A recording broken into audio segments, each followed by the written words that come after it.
کسی بھی ملک کے اندر سیکورٹی کا تو ویسے سیکورٹی ادارے جو ہوتے ہیں حفاظت کرتے ہی ہیں، لیکن کچھ ایریے جو ہوتے ہیں ان کو کہتے ہیں حساس ایریے، وہاں پر سیکورٹی زیادہ ہوتی ہے۔ ریڈ زونز ہوتے ہیں، وہاں پر سیکورٹی زیادہ ہوتی ہے۔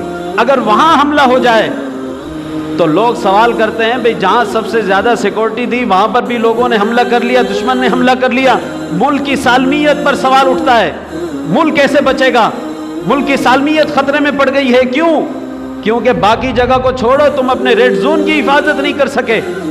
تو رسول اللہ صلی اللہ علیہ وسلم کی ذات اقدس، حضور کی ناموس جو ہے، یہ اسلام کا سب سے بڑا ریڈ زون ہے، یہ ریڈ لائن ہے جو اس کو کراس کرتا ہے۔ اگر مسلمان اس کی حفاظت نہ کر سکیں تو سوال ہے کہ تم اسلام کی کیا حفاظت کرو گے؟ تم نے حضور کی ناموس کی حفاظت نہیں کی، اس کے لیے تم کچھ نہ کر سکے، تو اسلام کی حفاظت کیسے کرو گے؟ قرآن کی حفاظت کیسے کرو گے؟ دین کی حفاظت کیسے کرو گے؟ اللہ کی ناموس کی حفاظت کیسے کرو گے؟ سب سے بڑا ریڈ زون اور ریڈ لائن حضور کی ناموس ہے۔ مسلمانوں کو اس کے لیے کٹنا پڑے، مرنا پڑے، سارے کے سارے تباہ ہو جائیں، لیکن اس کے لیے مسلمانوں کو آگے بڑھنا پڑتا ہے، اور مسلمانوں نے آج تک تاریخ میں ایسا ہی کیا ہے۔ یہ موجودہ دور ہے جس کے اندر ہم پیدا ہو گئے، کہ جس کے اندر مسلمانوں کے لیے کوئی بڑا مسئلہ نہیں رہا۔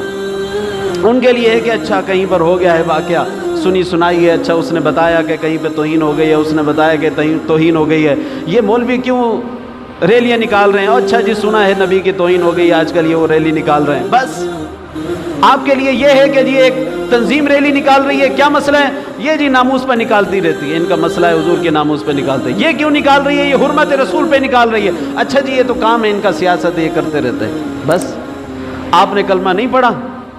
ہر مسلمان کی ذمہ داری ہے، اور ہم یہ کہتے ہیں کہ ہمارے سامنے، ہمارے ہاتھ میں یہ ہے کہ ہم احتجاج کر رہے ہیں، ہم اپنے ان حکمرانوں کو جگانے کی کوشش کر رہے ہیں، ان کی غیرت کو جگانے کی کوشش کر رہے ہیں۔ تو یاد رکھیے کہ اگر حضور صلی اللہ علیہ وسلم کی ناموس پر آپ آواز نہیں اٹھائیں گے، اگر آپ اپنی طاقت کے مطابق کچھ نہ کچھ اس کے لیے کوئی آواز نہیں اٹھائیں گے اور اپنا اس کے اندر حصہ نہیں ملائیں گے، تو پھر بتائیے کہ قبر میں رسول اللہ کو کس منہ سے آپ کہیں گے کہ میں آپ کو نبی کہتا تھا، میں آپ کی تعظیم کرتا تھا، آپ کے دین پر چلتا تھا، آپ کے کہنے پر چلتا تھا؟ کس منہ سے کہیں گے؟ بھئی تم نے سب سے بڑا، اسلام کا سب سے بڑا جو پہلو ہے، تم نے اس کے لیے بھی کچھ نہیں کیا، اور اس بارے میں بھی تم سست پڑے رہے، تو تم نے پھر کیا کیا اسلام کے لیے؟